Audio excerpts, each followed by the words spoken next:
How could he possibly make? It's what I call a pseudo-pork roast. We have some really delicious foods in real life. We have toast and the Big Mac and Skittles and Ben & Jerry's ice cream. But in movies and TV shows and cartoons and books, fictional foods have been created and depicted and described in such a way that we want to try them. When we see our favorite characters like Homer Simpson and Scooby-Doo eating something we can't have, it makes us want it more than ever. Here are 10 fictional foods that we would love to be able to try in real life. In a world of pure imagination. Nuts and Stuff. All new Sweetums Foundation. Leslie Knope from Parks and Rec can't seem to win in her battle against Sweetums. It's the company that's making America obese. Even their water has 300 calories per serving. And yet no one seems to bat an eye except for her. She'll say the food is slowly killing people, and they'll just say it tastes too good to care. She'll say the Sweetums factory's fumes are polluting the air, and they'll just say it's what causes the sunsets to look so beautiful. Leslie is right, of course. And if the environment is at stake, as well as everybody's health, then something has to be done. But we've got to go with the other townspeople of Pawnee on this one. A lot of Sweetums products do sound delicious. Everything Sweetums makes is off the charts. While Icy Yums, Fruities, and even Swimmy Yums all sound like they could be quite interesting, the most appealing one has to be Nuts and Stuff. It's a mix bag that combines a bunch of things that are delicious on their own, but an odd mix when put together. Nuts, licorice, gummy bears, Red Hots, pretzels, and beef jerky. As weird as that sounds, that might actually be great. We already know that nuts and raisins make a good mix. Why not take it one step further? Andy,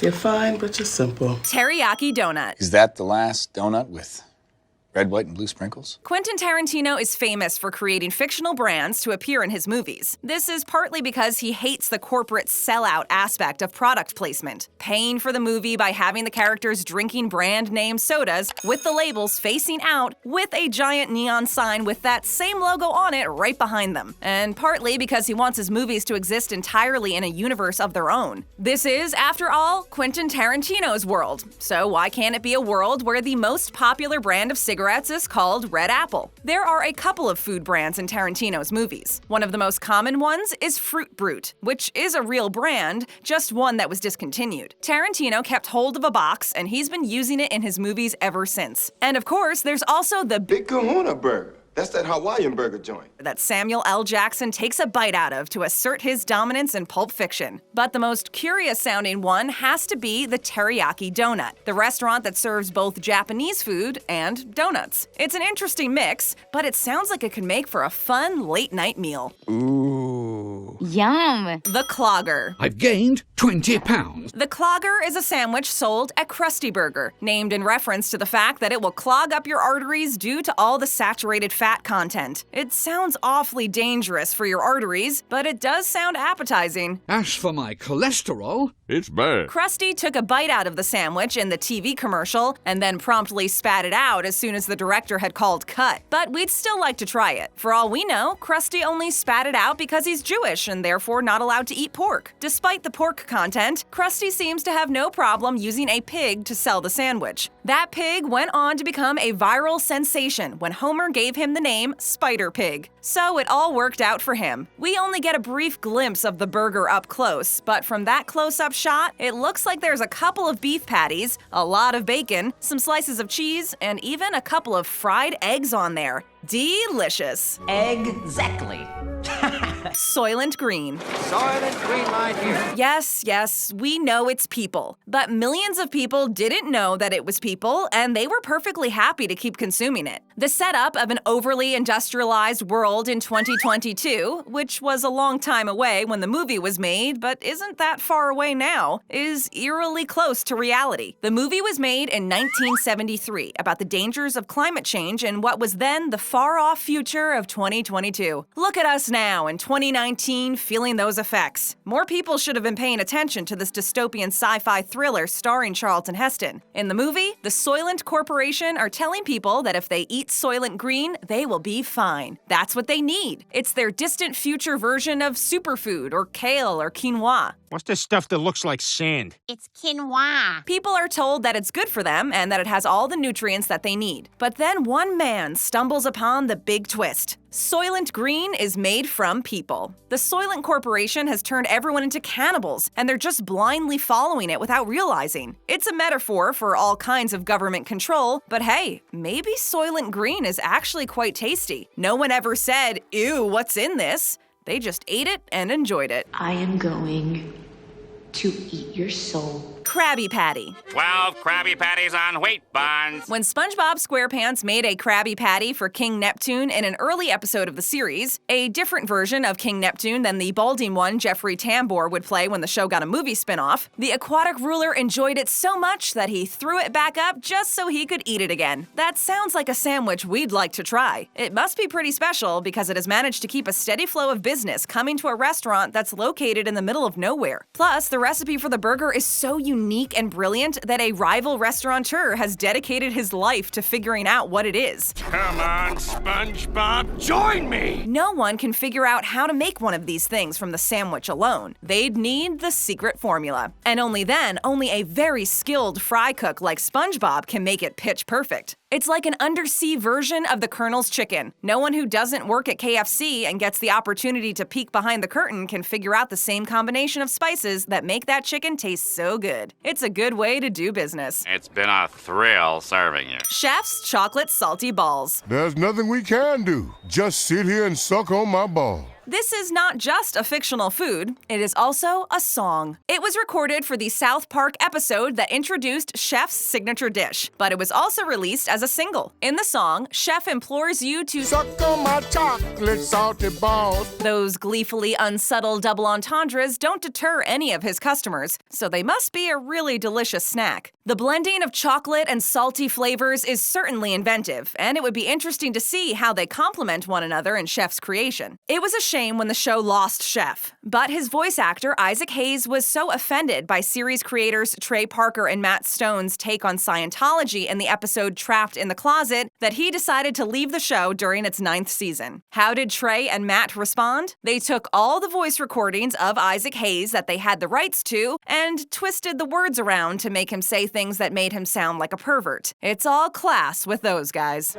Mainly, stay classy. The Heartstopper. I can't breathe. Okay, you could be having a heart attack. The Heartstopper is available at all Burger Shot locations in Liberty City and Grand Theft Auto 4. While its name is intended as a satirical jab at the fast food industry, and the restaurant it's served in has a crude sexual pun for a name, the burger itself would be interesting to try. The billboard ads for the burger, which can be seen all over Liberty City, bear the slogan, "This burger may kill you. We can't be held responsible." Actually, responsible is misspelled responsible on the ad, which is either a spelling error by Rockstar or a very tongue-in-cheek joke that since the disclaimer was misspelled, they actually can be held responsible because they never technically said they couldn't. Also, the TV commercials show a man calling 911 after suffering a heart attack while eating the burger. Are you having chest pains right now?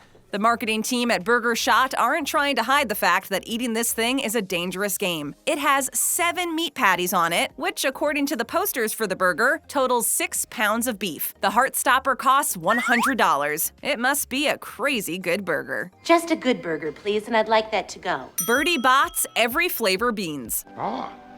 Bertie Bott's Every Flavor Beans. Bertie Bott's Every Flavor Beans are one of the most popular candies in Harry Potter's world of wizards and witches. We can't possibly hope to understand the appeal of some of these flavors in our white bread muggle world, but in the wizarding world, they are something special. Harry first tries them on the train to Hogwarts when Ron introduces him to them. You might get peach, or you might get overcooked cabbage. You might get pink grapefruit, or you might get liver and tripe. You might get Tutti Frutti, or you might get vomit. J.K. Rowling came up with some inspired ideas for flavors. Spaghetti, troll booger, roast beef, spinach, soap, bacon, salmon, even sulfur. The advertising tagline for Bertie Bott's Every Flavor Beans goes, "A risk with every mouthful." So perhaps the appeal of these things is the thrill of not knowing what flavor the next bean will be. Sure, it could taste like a strawberry or a watermelon or a grape, but it could also taste like a boot or a cockroach or a doorknob. It's kind of like an extreme and magical version of those Doritos bags where you play roulette with the chips. Maybe it'll be a nice, mild, tasty chip, or maybe it'll be hotter and spicier than anything else on God's green earth. That's all a part of the excitement. So maybe that's what all the fuss is about. Either way, they would be fun to try, and thankfully, this is one fictional food that you can actually try for yourself.